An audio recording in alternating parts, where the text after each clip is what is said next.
Hello students. आज हम घरेलू हिंसा के अर्थ, स्वरूप, इसके कारण और घरेलू हिंसा रोकने के उपाय के बारे में पढ़ेंगे।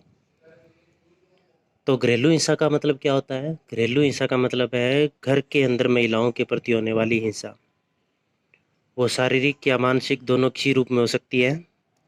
शारीरिक रूप से जैसे इसको मारपीट करना, मार डालना, हत्या करना, कन्या भ्रूण हत्या, ये शारीरिक रूप से हिंसा के अंतर्गत आएगा। मानसिक हिंसा का मतलब ये हुआ कि उसको मानसिक या मनोवैज्ञानिक रूप से प्रताड़ित करना, जैसे गाली गलौज करना, ताने मारना आदि। तो इसमें घरेलू हिंसा के स्वरूप कौन कौन से उसके बारे में पढ़ेंगे। ये घरेलू हिंसा के लगभग भारत के अंदर ये प्रमुख सामाजिक समस्या बन गई है, जो कि एक भयंकर रूप धारण कर चुकी है। इसके मुख्य कारण लैंगिक असमानता भी रहा। भी पुरुष प्रधान समाज है, जिसमें महिलाओं को कमतर आंका जाता है पुरुषों से। इसके कारण भी इनके खिलाफ इतनी हिंसा या प्रताड़ना या हत्याएं हो रही है। तो इसके स्वरूप का वर्णन करेंगे। एक बात यहाँ पर हम क्लियर कर देते हैं, घरेलू हिंसा या महिला उत्पीड़न दोनों एक ही हैं।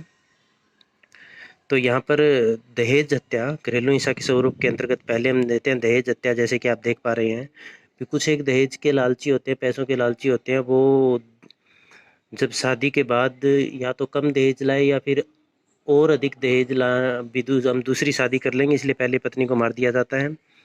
और ये दहेज हत्या ये घरेलू हिंसा के प्राथमिक और मुख्य स्वरूप आज के समाज में। भ्रूण हत्या का मतलब ये है कि आज के समाज के अंदर पुरुष या बेटे की लालसा की जाती है। अब शुरुआत में यदि लड़की हुई, बाद में एक दो संतान और लड़की होगी, तो बाद में अल्ट्रासाउंड या अन्य साधन से चेकअप करवाकर उस बच्ची को जन्म ही नहीं लेने दिया जाता और उसको माँ के गर्भ के अंदर ही मार दिया जाता है। स्त्री हत्या ये घरेलू हिंसा का स्वरूप है। इसमें किसी भी तरह से स्त्री को मारना, हत्या करना, चाहे वो कन्या भ्रूण हत्या हो, चाहे वो दहेज हत्या हो, चाहे वो अन्य किसी लालच में मारना, घरेलू हिंसा के स्वरूप के अंतर्गत आएगा। बाल विवाह, बाल विवाह भी घरेलू हिंसा का एक स्वरूप है। भी समाज के अंदर किसी तरह की बदनामी ना हो जाए, अपने बच्चों पर विश्वास न करके छोटी उम्र में लड़की की शादी कर दी जाती है और बाद में वो न उसका शारीरिक विकास हो पाता है। इसलिए लड़कियां, बहुत सारी लड़कियां तो डिलीवरी के दौरान भी बाल विवाह से सफ़र कर रही थी। वो डिलीवरी के दौरान मौत हो जाती थी उनकी। तो बाल विवाह ये भी घरेलू हिंसा का स्वरूप है, क्योंकि इसमें जो बच्चियां हैं वो इतनी मैच्योर नहीं हो पाती और उनको शारीरिक और मानसिक बहुत अधिक सहन करना, प्रताड़ना बहुत अधिक सहन करनी पड़ती है। पत्नी को ताने मारना ये मानसिक उत्पीड़न का एक स्वरूप है। बार बार पर ताने मारना, माँ बाप की गालियाँ देना या माँ बाप को भला बुरा कहना, ये भी घरेलू हिंसा के अंतर्गत आता है। पत्नी को पीटना, किसी भी तरह से पत्नी को पीटना। कई बार तो ये होता है पत्नी बिना पूछे कहीं चली जाए, या फिर को अपने परिवार में किसी भी सदस्य को खुश नहीं कर पाती, सास ससुर की अच्छी तरह देख नहीं करके भाई तरह तरह के बहाने बनाकर उनको पीटना घरेलू हिंसा के अंतर्गत आएगा। स्वामित्व के अधिकार से वंचित करना, चाहे वो संपत्ति का स्वामित्व हो, चाहे आर्थिक अन्य गतिविधि में हो, किसी भी तरह का उन्हें अधिकार न देना, उनको प्रताड़ना करना, उनको इन अधिकार से वंचित करना भी घरेलू हिंसा के अंतर्गत आएगा। महिला ही महिला की दुश्मन है। घरेलू हिंसा में बढ़ावा देने में महिलाओं का स्वयं का भी योगदान है। जैसे मान लो कन्या भ्रूण हत्या है, तो वो कहीं ना कहीं उसमें महिलाओं का योगदान रहेगा। चाहे उसकी सास के द्वारा उसको फोर्स किया गया हो, ननंद के द्वारा फोर्स किया गया हो, या फिर बच्चा न होने पर सास या अन्य घर की महिलाओं के द्वारा या पड़ोसिनों के द्वारा ताने मारना हो, तो इस तरह से हम कह सकते हैं कि महिला ही महिला की दुश्मन होती है। यौन उत्पीड़न, घर के अंदर भी महिलाओं का उत्पीड़न किया जाता है। एक सर्वे किया गया था जिसमें ये बताया गया था कि 70% जो घटनाएं हैं यौन उत्पीड़न की, वो जानकार व्यक्ति के द्वारा होती है। और महिलाएं शर्म के कारण या समाज के वो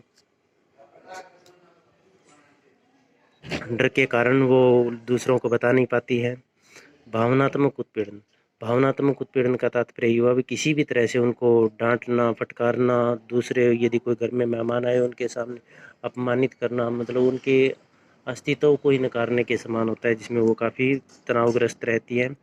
तलाक, बार बार तलाक की धमकी देकर या फिर तलाक के बारे में कुछ कहकर तलाक देकर, या मुस्लिमों में जैसे ट्रिपल तलाक का है, तलाक तलाक तलाक कहकर ही तलाक दे दिया जाता है। तो वो महिलाएं फिर किसी, यदि उनके पास बच्चे भी हों तो किसी तरह का गुजारा, या उनके लिए पूरी दुनिया है वो एक सिकुड़ सी जाती है, एक अंधेरा सा छा जाता है।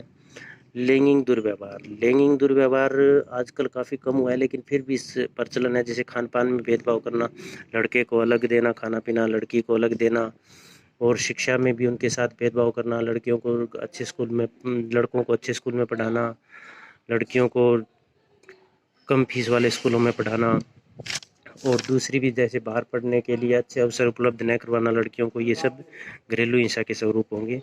नशा करके तंग करना, महिलाओं को आमतौर पर नशा करके भी तंग किया जाता है। उनको चाहे नशा करके मारपीट करना हो, चाहे अन्य प्रकार से प्रताड़ित करना हो, ये भी घरेलू हिंसा के स्वरूप के अंतर्गत आएगा।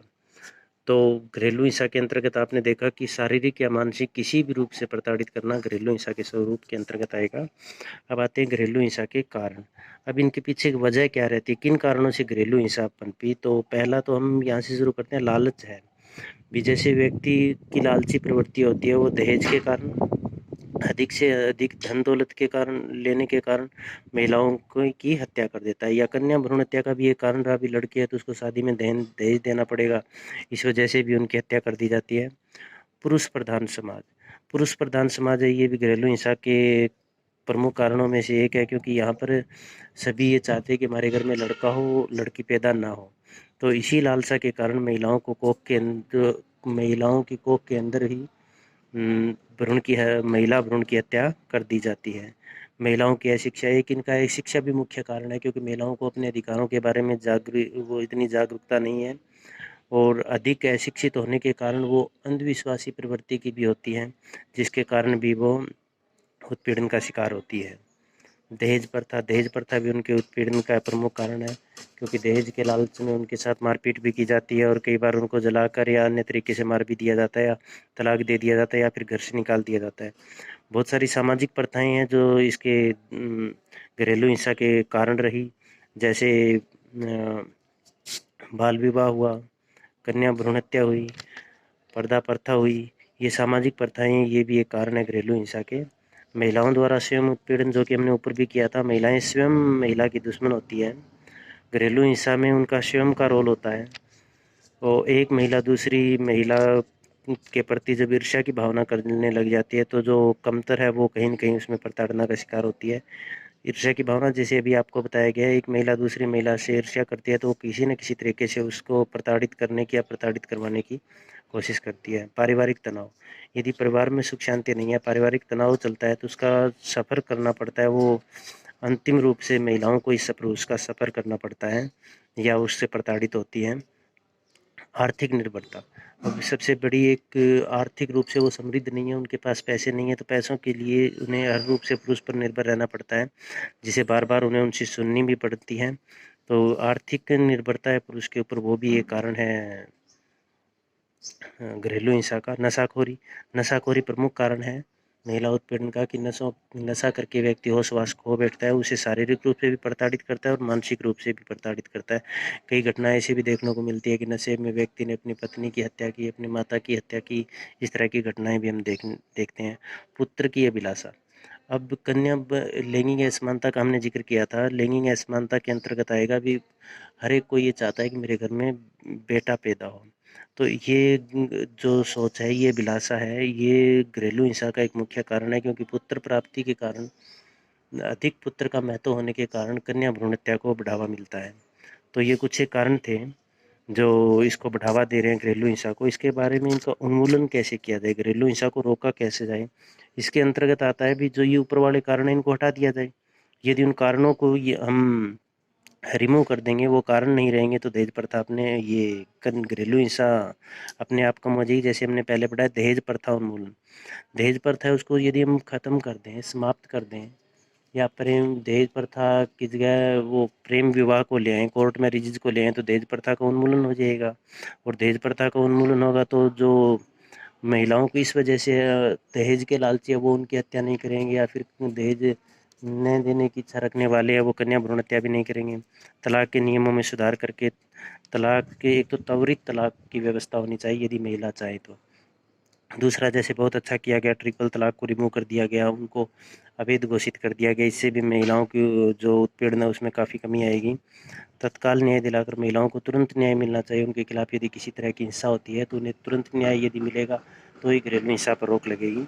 नशाखोरी को समाप्त करके सरकार को सख्त कदम उठाने चाहिए नशाखोरी को रोकने के लिए। भी जैसे अधिक शराब बिक रही है या चरस, अफीम, गांजा, इस तरह की जो नशाखोरी उस पर सख्त नियम बनाकर रोक लगानी चाहिए। सामाजिक कुप्रथाओं के उन्मूलन से, सामाजिक कुप्रथाओं में जैसे दहेज प्रथा हुई, बाल विवाह हुई, कन्या भ्रूण हत्या हुई, पर्दा प्रथा हुई, इनका यदि उन्मूलन कर दिया जाएगा या महिलाओं को बाहर निकल कर काम करने की इजाज़त नहीं देना, इस सोच को यदि बदला जाएगा तो महिला उत्पीड़न या घरेलू हिंसा है वो रोकी जा सकती है। पारिवारिक तनाव को कम करके, पारिवारिक तनाव को यदि कम किया जाए, आपस में एडजस्टमेंट किया जाए, एक दूसरे से मिलजुल कर यदि रहा जाए तो इसका महिलाएं इससे प्रभावित कम उत्पीड़ित होगी। महिलाओं के द्वारा महिलाओं का सम्मान करके महिलाओं को समझना चाहिए कि वो यदि दूसरी महिला का सम्मान करेगी तो बराबर में उसे सम्मान मिलेगा, वो भी महिला है, अवसर सभी को मिलता है।